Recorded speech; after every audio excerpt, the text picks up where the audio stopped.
The future. The future. The future. Christianity has indeed done a great service for this world. But what is now most needed is Jesus. The world needs to see Jesus living again on earth in the experience of spirit-born mortals who effectively reveal the Master to all men. It is futile to talk about a revival of primitive Christianity. You must go forward from where you find yourselves. Modern culture must become spiritually baptized with the new revelation of Jesus' life and illuminated with the new understanding of his gospel of eternal salvation. And when Jesus becomes thus lifted up, he will draw all men to himself. Jesus' disciples will be more than conquerors, even overflowing sources of inspiration and enhanced living to all men. Religion is only an exalted humanism until it is made divine by the discovery of the reality of the presence of God in personal experience. The beauty and sublimity, the humanity and divinity, the simplicity and uniqueness of Jesus' life on earth presents such a striking and appealing picture of man saving and God revealing that theologians, and philosophers of all time should be effectively restrained from daring to form creeds or create theological systems of spiritual bondage out of such a transcendental bestowal of God in the form of man. In Jesus, the universe produced a mortal man in whom the spirit of love triumphed over the material handicaps of time and overcame the fact of physical origin. Ever bear in mind, God and men need each other. They are mutually necessary to the full and final attainment of eternal personality experience in the divine destiny of universe finality. The kingdom of God is within you was probably the greatest pronouncement Jesus ever made, next to the declaration that his Father is a living and loving spirit.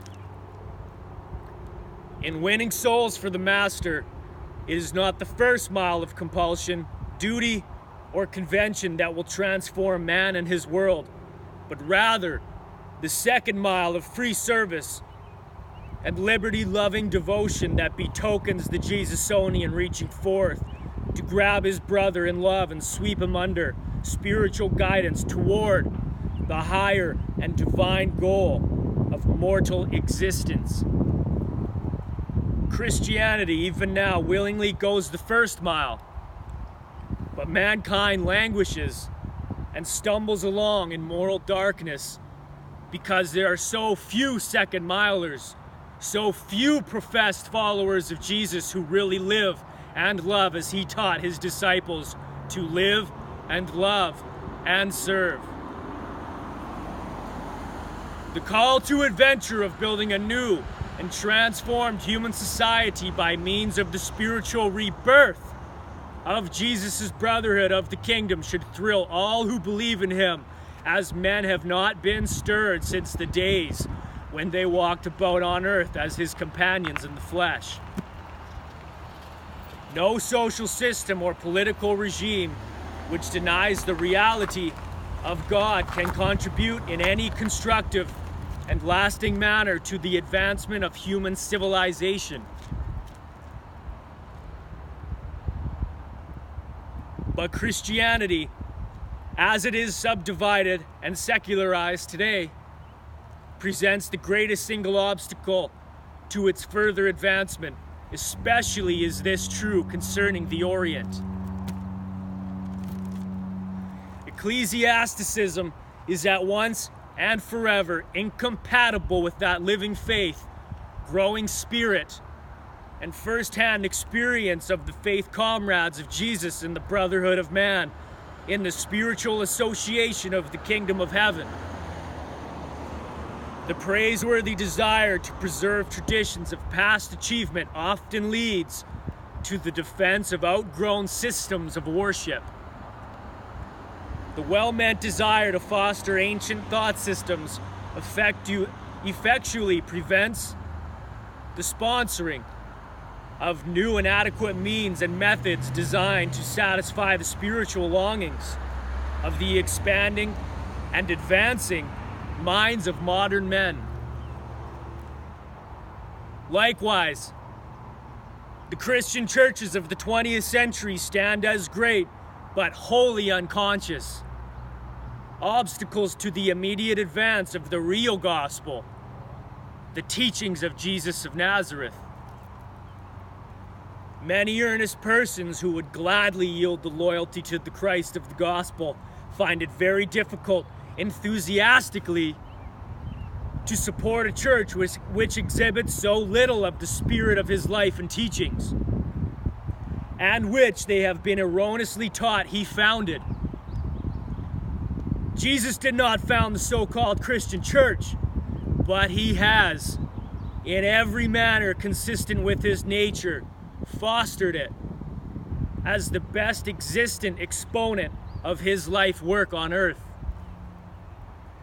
If the Christian church would only dare to espouse the Master's program, thousands of apparently indifferent youths would rush forward to enlist in such a spiritual undertaking. And they would not hesitate to go all the way through with this great adventure. Christianity is seriously confronted with the doom embodied in one of its own slogans. A house divided against itself cannot stand. The non-Christian world would hardly capitulate to a sect-divided Christendom. The living Jesus is the only hope of a possible unification of Christianity.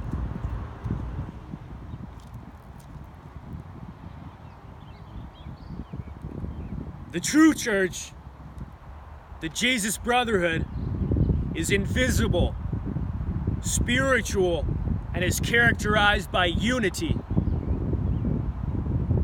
not necessarily by uniformity. Uniformity is the end mark of the physical world of mechanistic nature. Spiritual unity is the fruit of faith union with the living Jesus. The visible church should refuse longer to handicap the progress of the invisible and spiritual brotherhood of the kingdom of God. And this brotherhood is destined to become a living organism, in contrast to an institutionalized social organization. It may well utilize such social organizations, but it must not be supplanted by them. But the Christianity of even the 20th century must not be despised.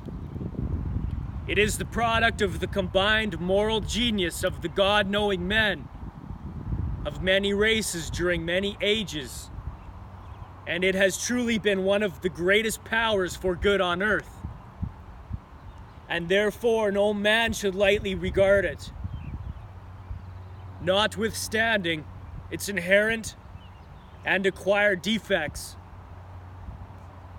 Christianity still contrives to move the minds of reflective men with mighty moral emotions. But there is no excuse for the involvement of the church in commerce and politics. Such unholy alliances are a flagrant betrayal of the Master. And the genuine lovers of truth will be slow to forget that this powerful institutionalized church has often dared to smother newborn faith and persecute truth bearers who chance to appear in unorthodox raiment. It is all too true that such a church would not have survived unless there had been men in the world who preferred such a style of worship. Many spiritually indolent souls crave an ancient and authoritative religion of ritual and sacred traditions. Human evolution and spiritual progress are hardly sufficient to enable all men to dispense with religious authority. And the invisible brotherhood of the kingdom may well include these family groups of various social and temperamental classes if they're only willing to become truly spirit-led sons of God. But in this brotherhood of Jesus, there is no place for sectarian rivalry, group bitterness, nor assertions of moral superiority and spiritual infallibility.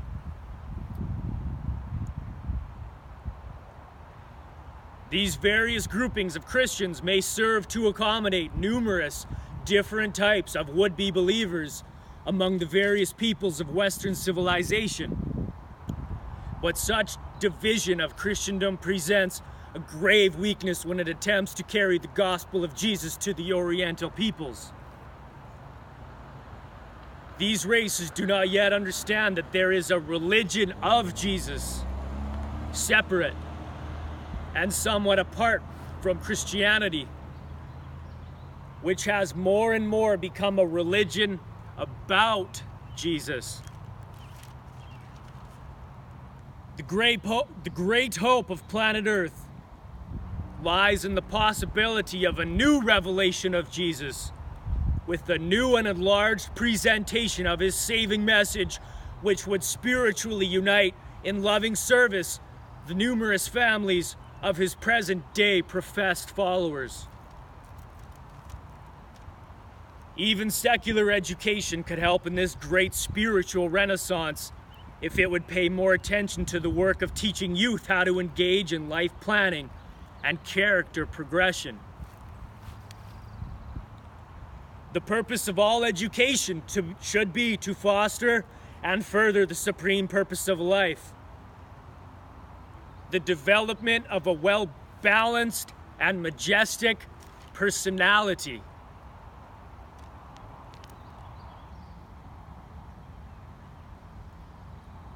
There is great need for the teaching of moral discipline in the place of so much self-gratification.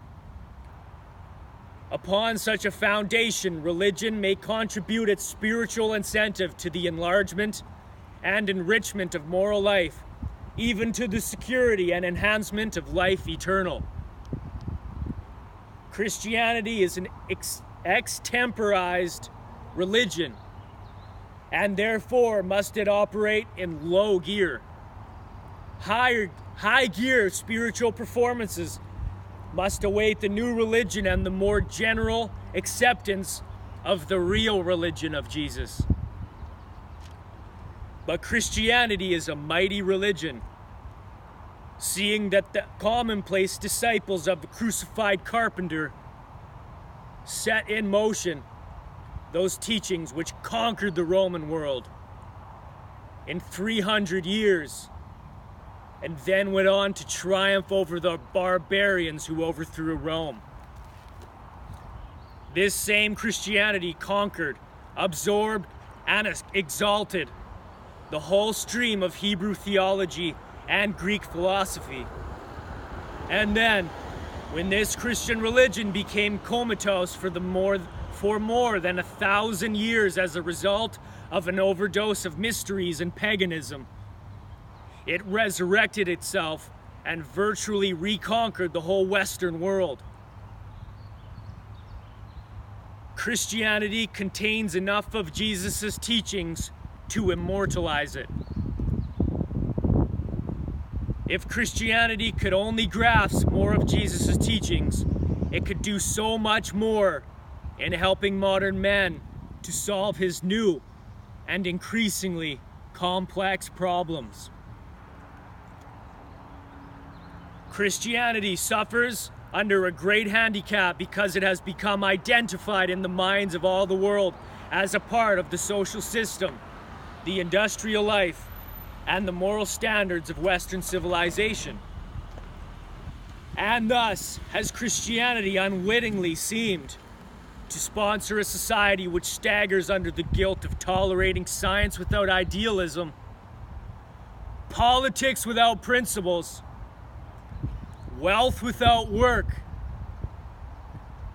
pleasure without restraint, knowledge without character, power without conscience,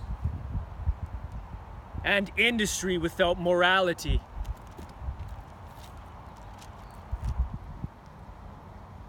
The hope of modern Christianity is that it should cease to sponsor the social systems and industrial policies of Western civilization while it humbly bows itself before the cross it so valiantly extols. There to learn anew from Jesus of Nazareth the greatest truths mortal man can ever hear. The living gospel of the fatherhood of God and the brotherhood of man. Most important knowledge in all the universes of time and space, right here. That was the future. Stuff everybody needs to hear. Live and direct from beautiful Vancouver, British Columbia. Another day in paradise.